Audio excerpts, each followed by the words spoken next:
This is Knuckle-Up TV. I'm with Mr. Eddie Hearn. How are you doing, sir? Very well, very well. Can we talk firstly about George Groves, Saturday night? Obviously, he comes through Saturday night. What is your plans? Obviously, you're not promoting him. Southland's promoting him. Would you obviously look at him as a possible rematch with James DeGale? Yeah, I think that remains a big fight. I think, obviously a lot of people wrote George off after the Badu Jack loss, but he lost a close decision, on points in Vegas. So I don't think it's the end of the world. De Luisa can punch, but Groves should look good. He does get hit, Groves, but be interesting to see the transition with McGuigan.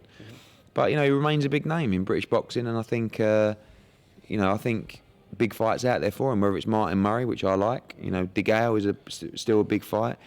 He's stablemate in Arthur Abraham. I think there's some good options for George Groves. Definitely. Obviously, 80,000 he sold with Carl Froch in a rematch. Now he's retired. It sounds good. So Kel's fighting in March. March the 26th. Right, yeah, he's mandatory against Kevin Bizier. Of course, everyone's talking about the Amir Khan fight, and it's going all right. We had some decent chats in the last 24 hours. So it's a tough fight to make, but I think it just makes sense for everybody. He may box in the middle of March, Amir, and then June the 4th at Wembley. Fingers crossed it gets made. Okay. Because obviously it's been back and forth for the last 2 years, hasn't it? Yeah, it's been a long time. Kel's been calling out Amir for a long time. Then he went and won the world title in America, and felt like he'd earned the fight, and obviously he was a key player in the fight, which he is. And I think when you look at everybody's options, it just makes perfect sense to make the fight now. So, fingers crossed, everyone uses common sense and we get it done. Yeah, that sounds good. And Scott Quigg and Carl Frampton. Yep. Big one, February 27th. Right. It's a great fight, two top fighters unifying the division. Close to call. I'm backing my man Scott Quigg every day of the week. You have to. Yeah, and I think people are really believing Scott Quigg now, and it's good to see. But it's a wonderful fight. The atmosphere there is going to be very special. Definitely. Tickets. How's the tickets going? Gone within the first 3 minutes. So 3 minutes. Yeah, 19,000. So you got probably half of those Irish and half of those English. It's going to be hostile. Yeah, hostile, but a great atmosphere. I think a night to remember. Good, can't wait. Anthony Joshua. Now, we need to talk about Anthony Joshua. Now, he's the hottest property in this country right now in the heavyweight scene. Potentially in world boxing. Yeah, in world boxing as well. So everyone's talking about Anthony.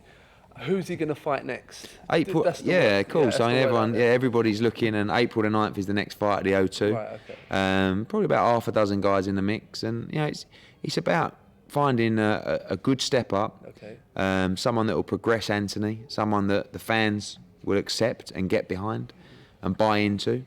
Chisora's available potentially for the European title.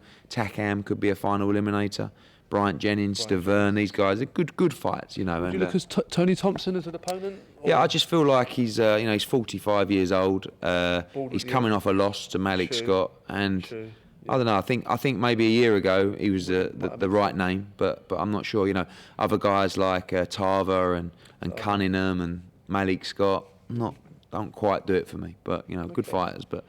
I think we're down to about half a dozen, and next 48 hours we'll make our move. Wow, that's interesting, exciting news. And from that moment onwards, he comes through that fight. Where do you obviously look to?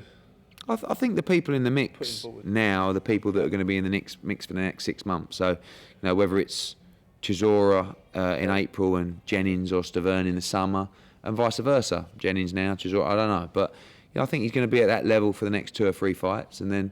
If the right fight comes along, whether it's that Tyson Fury at the end of the year or Charles Martin, I think they're fights he'd be ready for. I think the David Haye fight is a dangerous fight, but it's one we're confident in. But I think at the right time it can be, it is the biggest fight ever in Britain. So 2 guys that transcend to the casual market, that fight's inevitable in my eyes. It's just whether it's in 10 months' time or 16 months' time. So that sells Wembley Stadium out in a heartbeat. Yeah, I mean it's massive. Yeah, it's massive, and I think it will happen. Our goal is to manoeuvre ourselves into a position for a world title fight. That doesn't really involve David Haye at the moment, but we can't ignore how big that fight is. David is. I think that's one of the reasons David returned. I think that's the sole fight that he wants, David Haye, and I think he'll get it. Okay. Well, fingers crossed. Yeah, absolutely. Everything plan ahead for this year coming. And it was lovely to see you. And you, time, and we're going to see a lot more of each other. Look forward to it. Knuckle-Up TV, we're out. Thanks, Edward. Cheers, mate.